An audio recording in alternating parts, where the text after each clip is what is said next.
Hey, this is Brian Salley. Most of you that are watching this video probably already know who I am or remember me, but I want to thank you first off for watching this video, taking the time out of your schedule too. Over the last few months as I've connected with long-lost friends and old friends from growing up, I was reminded that a lot of you don't know what happened to me, about the things that went on in high school and the things that God did. And so I wanted to make this video just to let you know. Coming up on April 19th, I'll be celebrating 16 years of freedom and how God set me free 16 years ago. And I just wanted you to share in this with me, and hopefully it'll be a challenge to you, an encouragement to you. Hopefully it'll challenge you to expect more from God, to know that God is so much more than we'll ever even need. So He can meet any need that we have in our lives. And so watch this video and enjoy it, and please send any comments that you'd like, and just let me know what you think about it. Even from a young age, when I was a small child, I always wanted to fit in, but I never really felt like I did. As I began to get older, I began to realize that alcohol would give me a way to try and fit in a little more. Alcohol gave me a way to be somebody that I wasn't. It gave me a way to feel like I fit in, because when I was drinking or when I was drunk, I didn't really care anymore what people thought. And so that made me feel like I fit in. The problem was that it very quickly began to take over my entire life. As alcohol began to take over, things went from bad to worse. I remember it got to the point to where I couldn't be around people if I wasn't drinking.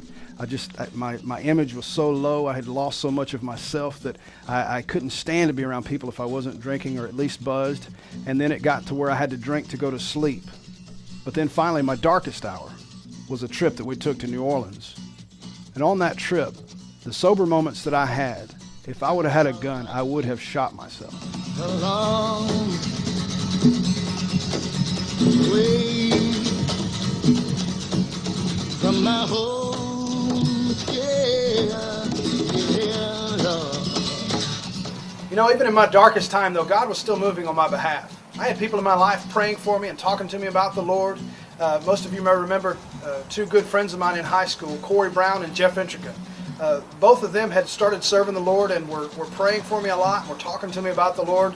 And I'll be honest with you, it made me mad back then. I didn't want to hear anything they had to say about Jesus. It was my senior year of high school. I'm just looking forward to partying and trying to fit in and do everything that, what I thought a normal teenager in high school does. But during that time, while they were praying for me, finally when things got to the darkest, that's when their prayers worked. Well, they were working all along, but that's when I finally yielded. And that's when I finally got to the point where I realized there's got to be something better. And I called out to God that night. Remember, it was a Monday, April 19th, 1993. And that night, I was working for a friend of mine, some of you may remember also, named Alan Shaw. I think he's still there in Minden as the basketball coach or something there. That whole day, Monday after that trip, I would just break down in tears. I would just cry. I was so miserable. But I went and worked for him that evening, and on the way back, he knew there was something wrong. He knew I was away from the Lord and was not serving God at the time.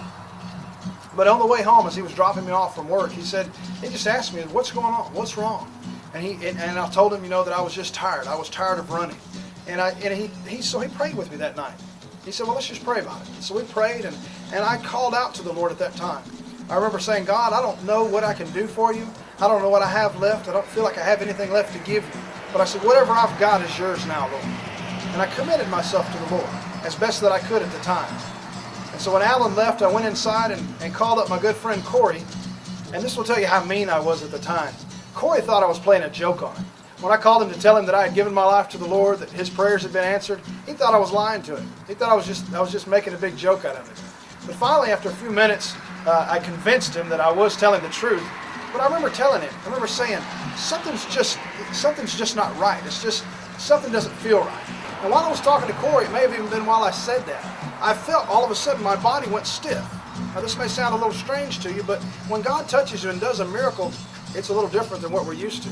But I felt my whole body go stiff.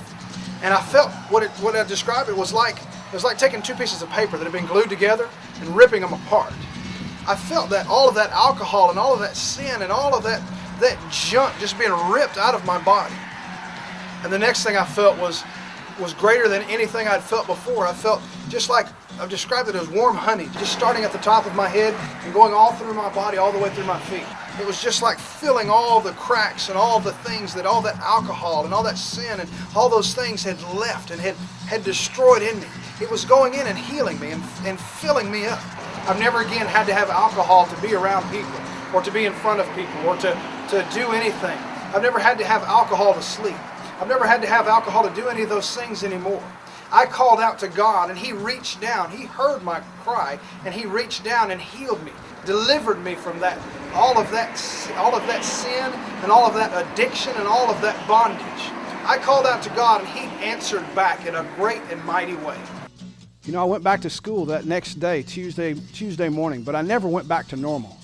I never went back to having to have alcohol to face life and to face people. I never again had a craving for it like I did during that time.